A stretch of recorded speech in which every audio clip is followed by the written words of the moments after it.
Maaring nagbibiro lamang o nagsasabi rin ng totoo si Bossing Vic Sotto na susunod daw ng presidente ng ating mahal na inang bayan ay si Vico Sotto.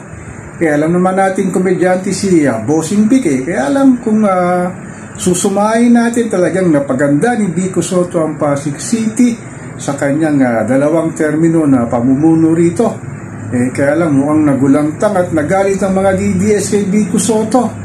Kaya lang sa 2028 ay 38 years old pa lang si Vico at hindi pa talaga pwedeng tumakbo ng presidente ng ating mahal na inang bayan kasi kailangan pala ay talagang 40 years old.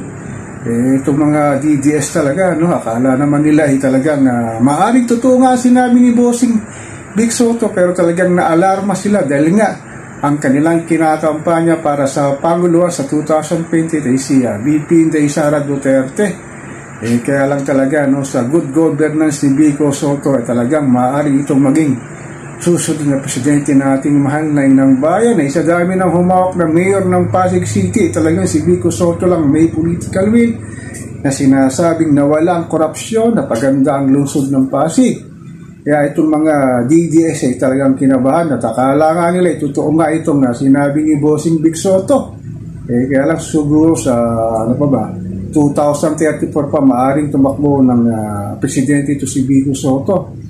Kaya lang talaga sa pagiging magaling na mayor nitong batang ito na si Vico Sotto ay talagang marami na ang sinasabing na talagang maaari siyang maging pangulo natin ng ating mahal na inang bayan.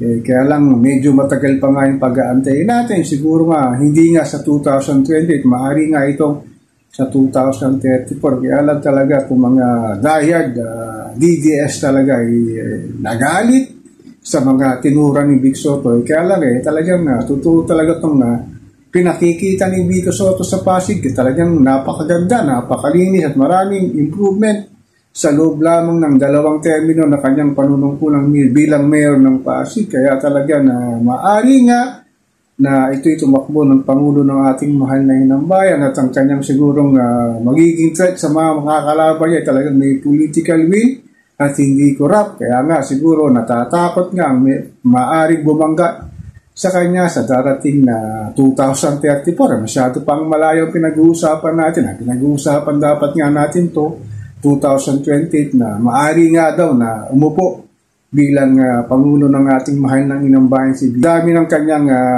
kontrobersya na sinusuong ngayon ay talagang magiging Pangulo pa kaya siya. So siguro pagka sinasabi nilang may impeach ito, hindi na ito maaaring umupo sa anumang posisyon sa gobyerno at ang pinakamataas na posisyon bilang Pangulo ng ating mahal na inang bayan.